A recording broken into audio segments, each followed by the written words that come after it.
আসসালামু আলাইকুম।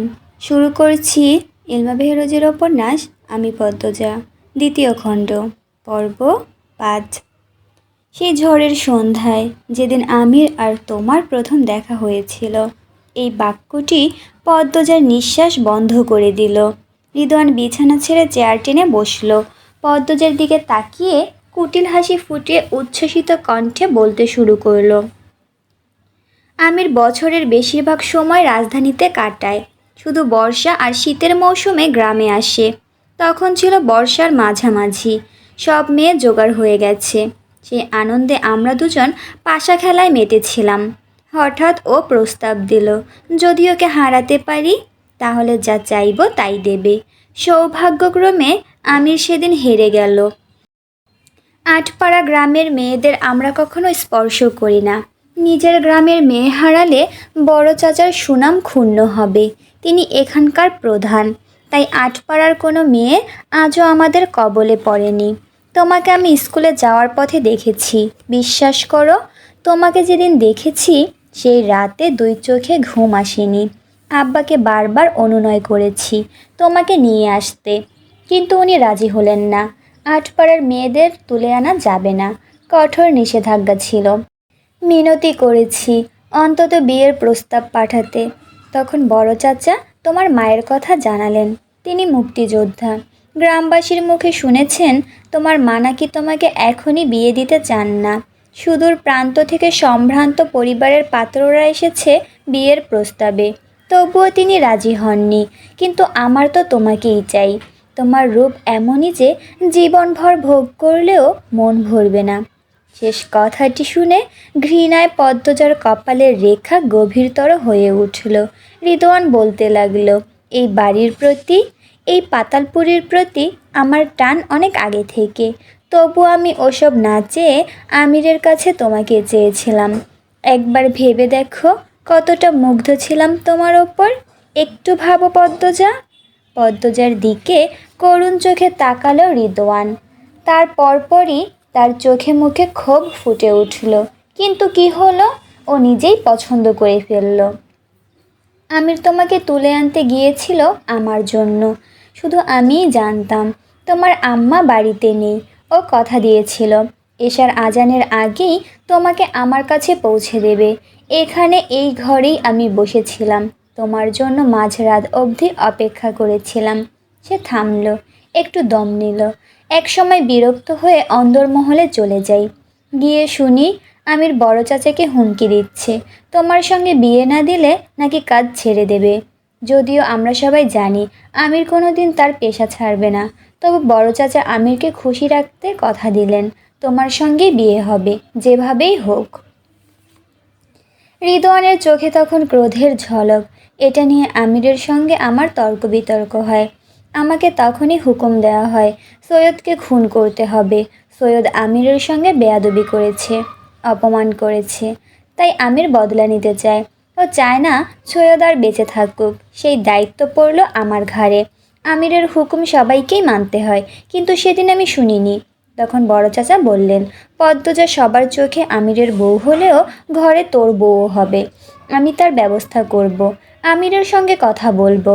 আমাকে আশা দেওয়া হয়, বুক ভরা আশা নিয়ে সৈয়দকে খুন করতে যাই, সব কিন্তু তোমাকে পাওয়ার জন্য। এবার তার চোখে মুখে ফুটে উঠল বিস্ময়ের ছাপ। অবাক কাণ্ড কি জানো? তোমার মাও সেদিন সেখানে ছিলেন। মহিলা এত ভয়ঙ্কর আগে বুঝিনি। মেয়ে মানুষ হয়ে কীভাবে যে নেশাগ্রস্ত দুটো মানুষকে জবাই করেছিলেন তুমি কল্পনাও করতে পারবে না। থামল রিদওয়ান। চোখে বিস্ময় নিয়ে পদ্মজার দিকে তাকিয়েছিল সে, যেন চোখের সামনে সেই হত্যাকাণ্ড দেখতে পাচ্ছে। পদ্মজার মুখে কোনো ভাবান্তর হলো না। সে জানে এই ঘটনা চিঠিতে পড়েছে। রিদওয়ান আবার শুরু করলো, পরের দিন সালিশে বড় চাচা বিয়ের প্রস্তাব দিলেন। তোমার আম্মাও রাজি হয়ে গেলেন। বলেছি না আমির দুনিয়ার সব সুখ নিয়ে জন্মেছে। তোমার আম্মা আমাকে চিনতেন না, তাই বিয়ের প্রস্তাব সহজে মেনে নিলেন। বড় চাচা সমাজের চোখে এত মহান। 2 মাস অন্তর অন্তর দান করেন, সবার অভাব মেটান, চিকিৎসা করান।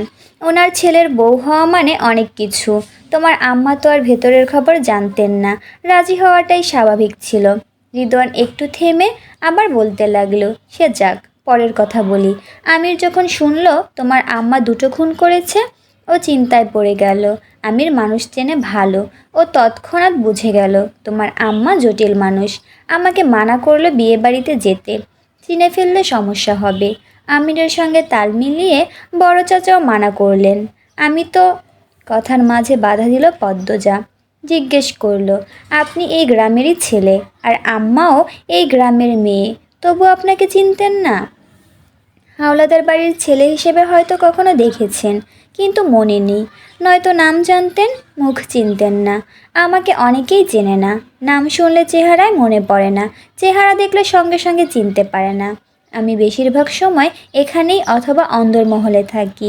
রাতে যখন বের হই তখন থাকি ট্রলারে। তাছাড়া শুনেছি তোমার আম্মা নাকি আশেপাশের মানুষের দিকে তেমন নজর দিতেন না, নিজের সংসার নিয়ে ব্যস্ত থাকতেন। কথাগুলো অবহেলার সুরে বলে থামল রিদওয়ান। পদ্মজা নীরব, তার মনে নানা প্রশ্ন ঘুরপাক খাচ্ছে, কিন্তু মুখে কিছু বলছে না। কোথায় যেন থেমেছিলাম? রিদওয়ান নিজেই মনে করার চেষ্টা করলো। মনে পড়তেই আবার বলা শুরু করলো। তার বর্ণনা অনুযায়ী আমিরের নির্দেশে সে হেমলতাকে মুখ দেখায়নি, কখনো যায়নি সেই বাড়িতে। বিয়ের দুদিন আগে মেয়েগুলোকে ঢাকায় পাঠিয়ে দেওয়া হয়। সেখান থেকে আলমগীর আমিরের কথা মতো তাদের পাচার করে দিল বিদেশে। মৃত মেয়েগুলোকে ফেলে দেওয়া হয় বড় নদীতে। একটা মেয়ে বাকি ছিল, সেই মেয়েটিকে তোমাদের বিয়ের আগের রাতে হত্যা করা হয়। অন্দরমহলে আমিরের গায়ে হলুদের আনন্দ উৎসব চলছিল। হাবলু আর রিদওয়ান লাশ নিয়ে হাওড়ে চলে গেল। হাওড়ে তখন তীব্র স্রোত, বাড়ি ফেরার তাড়াও ছিল। মেয়েটিকে অনেক দূর থেকে আনা হয়েছিল, তাই হাবলু মেয়েটিকে নদীর শেষ প্রান্তে হাওরের শুরুতে ফেলে দিল। ঠিক তখনই নজরে পড়ল একটি নৌকা আসছে, যেখানে মোড়ল পরিবার ছিল। রিদওয়ান তখন ট্রলারের ভেতর ছিল। সে হাবলুকে তাড়া দিল দ্রুত ট্রলার ঘোরাতে। এর পরের ঘটনা পদ্মজার জানা। পুরো কাহিনী শুনে সে বিস্ময় হতবাক হয়ে গেল। সে কাপা গলায় জিজ্ঞেস করলো, আর আর হানিফ মামা? এক অচেনা জগতে হারিয়ে যাচ্ছে সে, যেখানে সব কিছুই বিপরীত, সব কিছুই ভয়ঙ্কর। রিদওয়ান একটু বিরক্তিকর সঙ্গে বলল, এসব ছোটোখাটো ব্যাপার।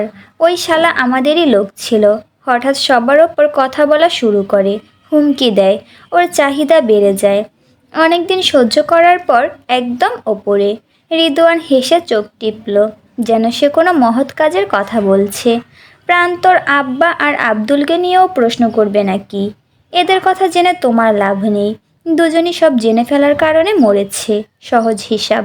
প্রান্তর বাপ আমিরের হাতে, আব্দুল আমার হাতে। এসব বাদ দাও তো, আমরা আমিরের গল্পে যাই। আজ তোমাকে শুধু আমিরের গল্প শোনাবো। রিদওয়ানের কথার প্রতিটি শব্দ একটা করে পর্দা সরিয়ে দিচ্ছে। হানিফের মৃত্যু, প্রান্তর বাবার হত্যা, আমিরের সঙ্গে তার বিয়ের আগের রাতে নদীতে পাওয়া লাশ, সব কিছু এক সূক্ষ্ম সুতোয় গাঁথা। পদ্মজা যেন এক জটিল চক্রব্যূহে আটকে পড়েছে, যার প্রতিটি পথ তাকে আরও গভীর অন্ধকারের দিকে নিয়ে যাচ্ছে। মাথা ঘুরতে লাগলো তার, হাজার হাজার চিন্তা একসঙ্গে আক্রমণ করছে। এতদিন ধরে যে অদৃশ্য শক্তি তার জীবনকে নিয়ন্ত্রণ করেছিল, যে অদৃশ্য ছায়া পেছনে ঘুরছিল, আজ তার অস্তিত্ব স্পষ্ট হয়ে উঠল। রিদওয়ান বলল, সে রাতে বড় চাচার কথায় ভরসা রেখে তোমাকে ছুঁয়েছিলাম, ভেবেছিলাম আমির কিছু বলবে না, কিন্তু হলো কি? ও তো তোমার রূপে একেবারে কুপোকাত। আষ্টে পৃষ্ঠে তোমাকে আগলে রাখতে শুরু করলো। তোমার আম্মা নাকি চোখের দৃষ্টি দেখে মানুষ চিনতে পারেন। কার মুখ থেকে জানি আমির শুনেছিল। ও ব্যাপারটাকে গুরুতরভাবে নিয়ে নিল, কোনো ঝুঁকি নিতে চাইল না। তোমার আম্মাকে নিয়ে ভয়ে ছিল। মহিলার চাউনি, কথাবার্তা খুব বেশি ধারালো আর সজাগ। আমির পরিকল্পনা করলো, তোমার আম্মার গলাটাও ঘ্যাচাং ঘ্যাচাং। এটা কিন্তু আমার কথা নয়, আমিরের কথা। পদ্মজার মুখের ভঙ্গি দেখার জন্য পূর্ণ দৃষ্টি মেলে তাকালো রিদওয়ান। পদ্মজার চোখ দুটি বিস্ময় ও দুঃখে ছলছল করছে। আমির তার মাকে খুন করতে চেয়েছিল? ভাবতেই পদ্মজার সারা শরীর শিউরে উঠল। তার মেজাজ আঁচ করতে পেরে রিদওয়ান বলল, এমনকি খুন করতেও গিয়েছিল? পদ্মজার মনে হলো যেন তার পায়ের নিচের মাটি সরে গেছে। তার মাকে খুন করার চেষ্টা? এ যেন এক ভয়ঙ্কর দুঃস্বপ্ন, যা থেকে জেগে ওঠার কোনো উপায় নেই। জ্বলে উঠল তার চোখ দুটি, ভেতরের সমস্ত ক্ষোভ, রাগ, হতাশা একসঙ্গে উথলে উঠল। সে যেন একটা ক্ষতবিক্ষত সিংহী, শেষ শক্তিটুকু দিয়ে গর্জে উঠল। সব বানোয়াট, মিথ্যে কথা। কিন্তু তার কণ্ঠস্বরের কম্পনে বোঝা যাচ্ছিল সে নিজেও জানে যে সব সত্য। রিদওয়ানের হাসি দীর্ঘ হলো। সত্য তো আর পাল্টাবে না, তুমি যা ইচ্ছে ভাবতে পারো। তার পরের ঘটনাটা তোমার বিয়ের কয়দিন পরের। আমির তোমার মাকে খুন করতে গিয়ে জানতে পারে তোমার মায়ের কি এক রোগ হয়েছে, মরে যাবে, সব ভুলে যাবে। আহারে!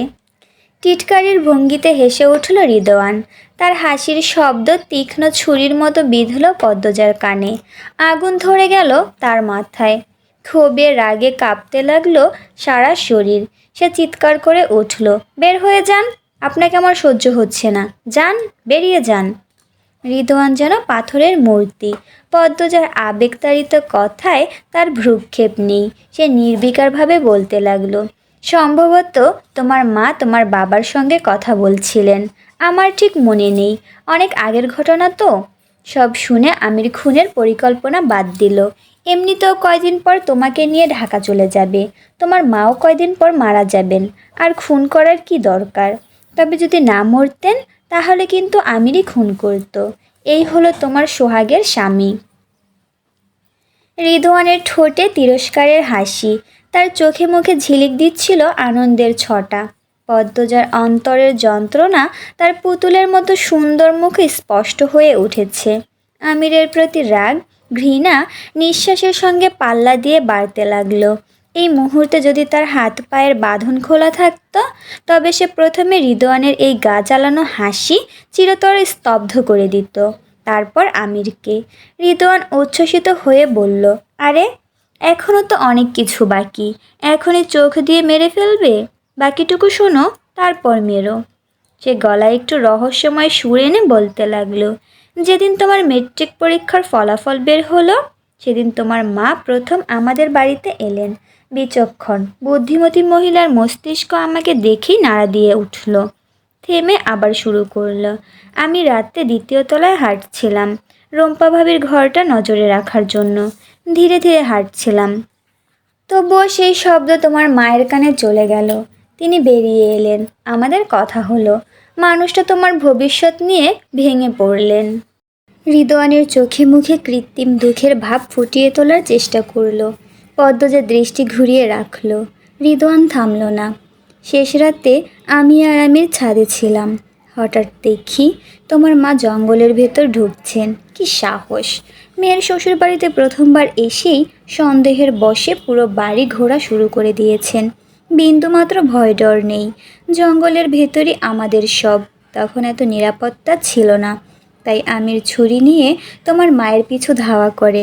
রিদওয়ানের কণ্ঠস্বরে উত্তেজনা ফুটে উঠল। কিন্তু তোমার মা পুরো জঙ্গল ঘুরেও কিছুই ধরতে পারলেন না। ওনার কপাল ভালো, মেয়ের জামাইয়ের হাতে মরতে হয়নি। এখানেই কিন্তু সব শেষ নয়। তোমরা ঢাকা যাওয়ার পর উনি আরও দুবার লুকিয়ে এই বাড়িতে ঢুকেছিলেন। দুইবারই হাবলু ওনার পিছু নিয়েছে। আমি তখন আমিরের কাছে চিঠি পাঠাই। তখন আমির জানালো, আরেকবার তোমার মা যদি আসে সঙ্গে সঙ্গে যেন হত্যা করি। রিদওয়ান বিরক্তিতে মুখ বিকৃত করে বলল, কিন্তু তিনি আর আসলেনই না। কত অপেক্ষা করলাম। হয়তো কিছু না পেয়ে বিশ্বাস করে নিয়েছিলেন এই বাড়িতে গোপন কিছু নেই, নয়তো অসুস্থ হয়ে পড়েছিলেন। শেষে সে একটু হেসে পড়ল। তোমার মায়ের ভাগ্য আসলেই ভালো। দুইবার মেয়ের জামাইয়ের হাতে খুন হতে গিয়েও হয়নি। দুইবার হাবলুর মতো জাত খুনির হাতে খুন হতে গিয়েও হয়নি। ওনার মৃত্যুটা রোগেই লেখা ছিল। দেখো, আমির জানতো তোমার মা তোমার কতটা প্রিয়, তবুও কিন্তু নিজের স্বার্থ দেখেছে, তোমার মাকে খুন করতে চেয়েছে। এমন মানুষকে তুমি এতগুলো বছর ভালোবেসেছো নিঃস্বার্থভাবে। রিদওয়ান পদ্মজাকে উস্কানি দিতে চাইছিল। পদ্মজা নির্বাক, তার অন্তরে কোনো অনুভূতির ঢেউ নেই। রিদওয়ান বলল, তুমি কি ভেবেছ আমি শুধু তোমার মায়ের মৃত্যুবার্ষিকী আর বোনের বিয়ের জন্য এখানে এসেছে? নাকি মনে করছো সব কাজকর্ম ফেলে শুধু তোমার মন রাখতে ছুটে এসেছে? বিদ্রুপের হাসি খেলে গেল তার মুখে। ও এখানে এসেছে নিজের বিপদ সামলাতে। কুয়েত থেকে মোটা অঙ্কের টাকা অগ্রিম নিয়েছে 6 মাস আগেই। বিনিময়ে মেয়ে সরবরাহ করতে হবে। মেয়েগুলোর গায়ে সামান্য একটু দাগও থাকতে পারবে না। দেওয়ার কথা ছিল 1 মাস আগেই। সেই অনুযায়ী আমরা অনেক চেষ্টা করেছি, সফল হইনি। মানুষ এখন সজাগ হয়ে গেছে, এমনটা আগে কখনো হয়নি। এইবার সব ওলটপালট হয়ে গেছে। আমিরের ওপর চাপ বাড়ছে, টাকাগুলোও খরচ হয়ে গেছে। কি করেছে কে জানে। কুয়েত থেকে হুমকি এসেছে, 1 মাসের মধ্যে 30টা মেয়ে দিতে না পারলে আমাদের সম্পর্কে সব প্রমাণ বাংলাদেশের আইনশৃঙ্খলা রক্ষাকারী বাহিনীর কাছে পাঠিয়ে দেবে। যেভাবেই হোক আমাদের ধ্বংস করবে। ওরা খুব প্রভাবশালী, আন্তর্জাতিক চক্র। মেয়ে জোগাড় হয়েছে 9টা। যেভাবেই হোক আমাদের 21টা মেয়ে লাগবেই। আমরা সবাই এখন একটা ঝড়ের মধ্যে আছি। বিশেষ করে আমির আর ওর বাপ খুব চাপে আছে। 1 মাস শেষ হতে আরও 12 দিন বাকি। এর মধ্যে মরার ওপর খাড়ার ঘা হিসেবে উপস্থিত হলে তুমি। উচ্চস্বরে হেসে উঠল রিদওয়ান। তার হাসি থামার নামই নিচ্ছে না। পদ্মজা তীক্ষ্ণ স্বরে বলল, ধ্বংসের লক্ষণ দেখা দিয়েছে। 200 বছর ধরে চলেছে, আর কত? কিন্তু আমরা সেটা হতে দেব না। আমি তো একেবারেই না। রিদওয়ান জোর দিয়ে বলল, আমার জীবন বলতে শুধু এই এই ব্যবসায় আছে। আমার বেঁচে থাকার একমাত্র অবলম্বন। পদ্মজার ভেতরে অপ্রতিরোধ তুফান চললেও কণ্ঠ শান্ত। যে মেয়েগুলোকে খুন করেছেন তাদের পাচার করে দিলেই পারতেন, সেটা কেন করেননি? এরা 2 মাস ধরে এখানে আছে। প্রথম 15 দিন নির্যাতন করা হয়েছে বলে ওদের শরীরে অনেক ক্ষত হয়েছে, নানা জায়গায় দাগ বসে গেছে। তখন তো আমরা জানতাম না যে আমরা মেয়ে মানুষের খরা লাগবে। তারপরও 1 মাস ধরে ওষুধপত্র দিয়ে এদের ক্ষত সারানোর চেষ্টা করেছি, কিছুতেই কিছু হয়নি। একটু বিরতি নিয়ে আবার বলল, আজ 2জন মারা গেল। আগে লাশগুলো এমনি ফেলে দেওয়া হতো, 5 বছর ধরে টুকরো টুকরো করে ফেলা হয়। এটাও আমিরের বুদ্ধি, যাতে কারো চোখে না পড়ে, আর পুলিশও শনাক্ত করতে না পারে। পুলিশ এখন বড্ড চালাক হয়ে গেছে। আমি এসব আটকাবো। কি করবে? জবাব দিল না পদ্মজা। তুমি কিছুই করতে পারবে না পদ্মজা। আমির তোমাকে ছেড়ে দিলেও আমরা ছাড়ব না। অবশ্য আমিরও তোমাকে ছাড়বে না। ও শুধু তোমার দেহের প্রতি আকৃষ্ট, ভালোবাসে না। সেদিন রাতে যখন তুমি রুম্পার ঘরে ছিলে, আমির তোমার দেখাশোনার জন্য জেগেছিল না। ও তোমাকে নজরে রাখছিল, ভয় পাচ্ছিল পাছে রুম্পা যদি কিছু বলে দেয়। এমনকি রুম্পাকে হত্যা করার পরিকল্পনাও আমির করেছিল। পদ্মজার চোখে ফুটে উঠল অবিশ্বাস। রিদওয়ান কথা চালিয়ে গেল, ও বাবলুকে পাঠিয়েছিল, হাবলুর ভাই বাবলুকে। ওরা গিয়ে দেখল আলমগীর ভাই রুম্পাকে নিয়ে পালাচ্ছে। তবুও বাবলুর সামনে ওরা দাঁড়াতে পারতো না যদি সেখানে তুমি বাগড়া না দিতে। কি অনায়াসে বাবলুকে হত্যা করে ফেললে, মায়ের মতো করে। রিদওয়ান চোখ বড় বড় করে তাকালো। পুরো ঘটনাটা আমির দেখেছে। ও জঙ্গলে লুকিয়েছিল। এত চিন্তার মধ্যেও তোমার এই রূপান্তর। যখন তুমি পূর্ণাকে নিয়ে ভেতরে গেলে তখন লাশ সরিয়ে দেওয়া হলো। তুমি ঘরে ঢুকলে, আমিরও তোমাদের ঘরে গেল। এমনকি আমির জ্বরেও পড়েছিল মেয়ে জোগাড় করার চিন্তায়। এই অবস্থায় তোমার এই হত্যাকাণ্ড আমিরকে পাগল করে তোলে। ও অস্থির হয়ে যায়। রানীকে খোঁজার অজুহাতে এখানে এসে তোমাকে ভয় দেখানোর পরিকল্পনা করে, যাতে গোয়েন্দাগিরি বাদ দিয়ে ওকে নিয়ে ঢাকা চলে যাও। রিদওয়ান কথা শেষ করল। ওর বিশ্বাস ছিল 8 দিনে মেয়ে জোগাড় হয়ে যাবে, তবে সন্দেহ ছিল তুমি 8 দিন পর ঢাকা যেতে রাজি হবে কিনা। তাই আগে থেকেই কাজ শুরু করলো। এমনকি তোমাকে মারতেও বলেছিল, যাতে তুমি ভয় পাও। মারার পরও যখন ভয় পেলে না, তখন বলল তোমাকে ওর রক্ত দেখাতে। তাই একটা মেয়ের রক্ত দেখিয়েছিলাম বলেই চোখ টিপল। ওর ধারণা ছিল স্বামীর জীবনের ভয়ে হলেও তুমি এই গ্রাম ছেড়ে চলে যাবে, কিন্তু তুমি মুখের ওপর বলে দিলে ঢাকা ফিরতে রাজি নও। একটু থেমে রিদওয়ান সন্দেহের সুরে বলল, তুমি কি সত্যিই আমিরকে ভালোবাসো? পদ্মজা দাঁতে দাঁত চেপে চোখের জল ফেলছে। রিদওয়ান হাত নেড়ে বলল, থাক ওসব ভালোবাসার কথা।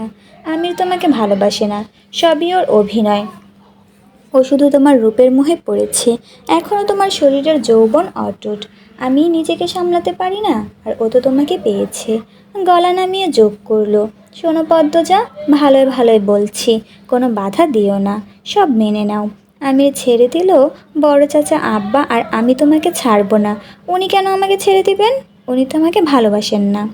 টাকার প্রতি ওর যত টান, সৌন্দর্যের প্রতিও ততটাই। তাই তোমাকে আঁকড়ে ধরে রাখতে চাইবে। আমার অনুরোধ অনেক করেছো, আর কিছু করো না। কি পান এসব করে? অর্থ পাই, শান্তি পাই। মেয়েদের কষ্ট দিয়ে কিসের শান্তি পান? হাওলাদার বংশে কি একটাও ভালো মানুষ নেই? রিদওয়ান দীর্ঘশ্বাস ফেলে বলল, যারা ভালো ছিল তারা আর নেই। তবে জাফর ভাই ভালো। বড় চাচা আব্বা অনেক চেষ্টা করেও এই পথে আনতে পারেনি। জাফর ভাই এসব সম্পর্কে কিছুই জানে না। ও একটু সরল মনের, মুরগির রক্ত দেখলেই অজ্ঞান হয়ে পড়ে। তাই ওকে এই জগতে টানা হয়নি। পড়াশোনার জন্য রাজধানী পাঠিয়ে দেওয়া হয়। আব্বার প্রথম ছেলে বলে বেঁচে গেছে, পরে বিয়ে করে বিলেত চলে যায়। আর আলমগীর ভাই বাধ্য হয়ে এই দলে ছিল, এখন সুযোগ পেয়ে পালিয়েছে। মুখ বিকৃত করে বলল, এসব গল্প করতে ভালো লাগছে না। ঘাড়ে প্রচণ্ড ব্যথা। কি জোরে মেরেছ! তুমি কি ডাইনি নাকি? আলতো করে ঘাড়ে হাত বুলাতে লাগলো সে। আমিরকে ছেড়ে পালিয়ে যাও। জীবনে কিছুই পাইনি আমি। মা আমায় জন্ম দিয়েই চলে গেলেন। বাবার অবৈধ সন্তান আমি। ছোটবেলা থেকেই নির্যাতনের শিকার। এখনও আমির আমাকে অত্যাচার করে। আগে ছিলাম খুব দুর্বল। পানিতে ডুবিয়ে রেখেছে, শীতের রাতে উলঙ্গ করে বেঁধে রেখেছে, মারধর করেছে। তার চোখে অতীতের যন্ত্রণা। আমির মানুষকে আঘাত করতে ভালোবাসে। মানুষের কাকুতি মিনতি ওর কাছে আনন্দের। তুমি ওর কাছে থেকো না, পালিয়ে যাও। তবে পুলিশের কাছে যেও না, অন্য কোথাও চলে যাও। ও এখন মায়া দেখাচ্ছে, কিন্তু যেদিন স্বার্থে আঘাত লাগবে সেদিন হাত তুলবে, হয়তো প্রাণও নিয়ে নেবে। পদ্মজা যেন বজ্রাহত হলো। শ্বাসরুদ্ধকর কণ্ঠে সে বলে উঠল, কি বলছেন? তাহলে আপনার কাহিনী উনি আমাকে শুনিয়েছিলেন? রিদওয়ান পদ্মজার কথা বুঝতে পারল না। সে একটু ঝুঁকে প্রশ্ন করল, কিছু বললে? পদ্মজা নির্বাক, তার চোখ থেকে অশ্রু ঝরছে অবিরাম। পেছনের 6টি বছর মিথ্যের জালে আবৃত। কোনো সত্য নেই, সবই মিথ্যা, সমস্ত কিছু। বাস্তবতার নিষ্ঠুর আঘাতে ভেঙে চুরমার হয়ে গেল তার স্বপ্নের দুর্গ। এক অন্ধকার গহ্বরে আবিষ্কার করল সে নিজেকে, যেখানে আলোর কোনো রেখা নেই।